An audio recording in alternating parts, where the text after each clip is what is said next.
Agradezco mucho el tiempo y la presencia en este espacio de la maestra Tania Ramírez Hernández, quien es directora ejecutiva de la Red por los Derechos de la Infancia en México, de la Redim. Maestra Tania, bienvenida y muchas gracias por tomarnos la comunicación.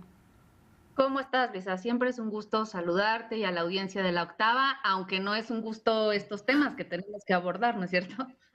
Particularmente, maestra, son todos los horrores de nuestro país juntos, ¿no? Es feminicidio, es robo, tráfico de infancias, es abusar de las mujeres por su condición de pobreza, por su vulnerabilidad, junta una serie de, pues sí, de correcciones que urgen, ¿no? Que ya debimos haber solucionado hace mucho tiempo. ¿Por dónde empezar a analizar este tema y particularmente cuando vemos que desafortunadamente no es aislado?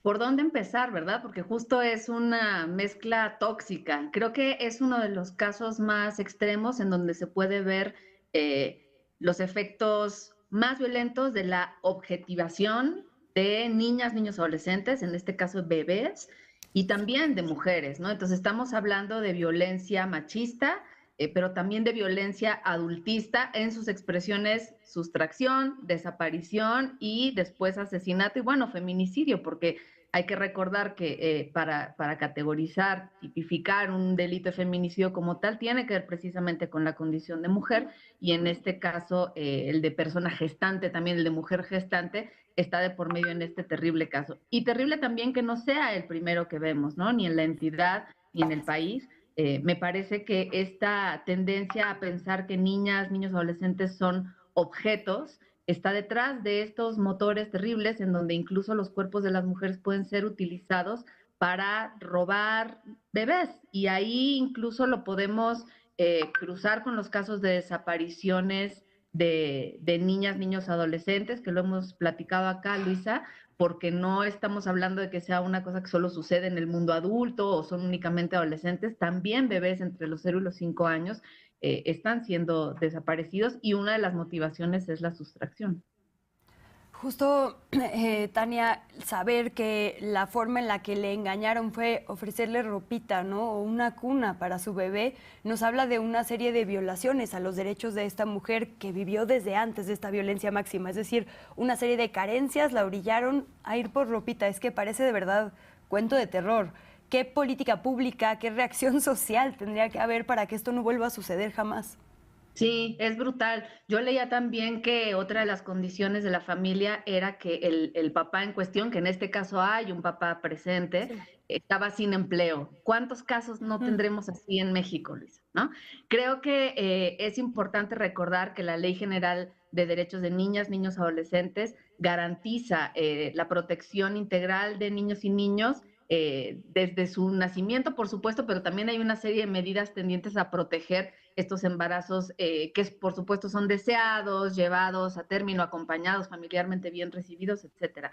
Es también brutal que esto sea no solo la expresión de un acto de violencia, sino de un acto de desigualdad o de un hecho de desigualdad tan terrible como puede ser esa violencia estructural que sufren muchas mujeres, pero que también sufren muchos niños, niñas y adolescentes. Hay que recordar que son el grupo etario que más está representado en los índices de pobreza y de pobreza extrema en nuestro país. Ya lo decía Coneval en esta detección como del arco de pobreza que hace entre 2018 y 2022. Ser niña, niño, adolescente quiere decir estar sobre representado en el grupo de pobreza y pobreza extrema en nuestro país. Entonces sí tiene que servirnos como una alerta social que incluso puede ser leído en términos positivos, si algo cabe de positivo en esto, Luisa, para generar mayores y mejores redes de solidaridad y de sororidad, que me parece que ahí las mujeres y las colectivas y los movimientos feministas están dando una muy buena pauta de cómo las maternidades tendrían que ser también acompañadas, ¿no? Y en ese Sin sentido duda. es muy coincidente con el hecho de que tengamos que reconocer como sociedad que niñas y niños son titulares de derechos, no nada más son propiedad de las familias y en este sentido llevado a su grado más perverso, propiedad de quien pueda sustraerles o robarles y con la misma tenacidad con la que tenemos que acompañar como sociedad el respeto, garantía, reconocimiento de niñas y niños como titulares de derechos, pues también se pueden acompañar los actos de maternidad en el sentido de que los niños y niñas una vez nacen son hijos e hijas de sus papás, mamás, etcétera, pero son de la sociedad toda, ¿no? Son Ujú. responsabilidad de todas y todos, y desde ahí también se puede acompañar a las mamás que puedan estar por un acto de desigualdad crónica en nuestro país en un momento de necesidad así. Ay, me quedo con esto que dices, sí, no son nuestra propiedad, pero sí nuestra responsabilidad, ¿no? Todas y todos los niños de todas las personas adultas, no hay más, es la única forma de sanar todo esto que tenemos.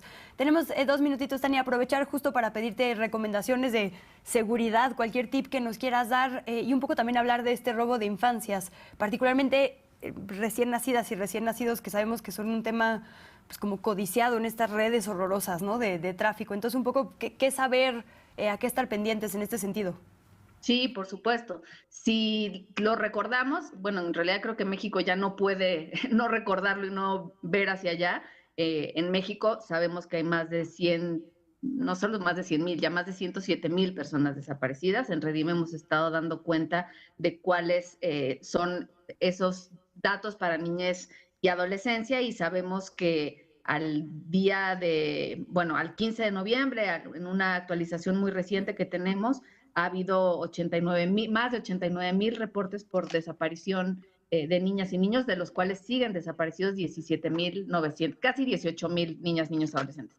Obviamente es en los rangos de edad, casi los adolescentes son muchos, en realidad son 3 de cada 4, pero si nos detenemos a observar las desapariciones de niñas y niños en la primera infancia, entre 0 y 5 años, detectamos que hay en bebés varones al corte al 15 de noviembre 1,275 bebés y 1,214 bebas, digámoslo así, ¿no? Ujú. Entonces, este grupo de población está siendo desaparecido por motivos distintos a las y los adolescentes, y en este caso tiene que ver con sustracciones, con disputas de paternidad, etcétera, pero también con redes muy perversas de trata, de comercio, ni siquiera se puede decir adopción ilegal, es de robo de personas, de secuestro de personas, para poderles utilizar en el mejor, muy entre comillas, de los casos, para reconstitución de familias, etcétera, pero sabemos que también son utilizados sus cuerpos directamente. Es brutal pensarlo porque son tan chiquitos y chiquitas, pero son utilizados también sus cuerpos para trata con muy distintos fines.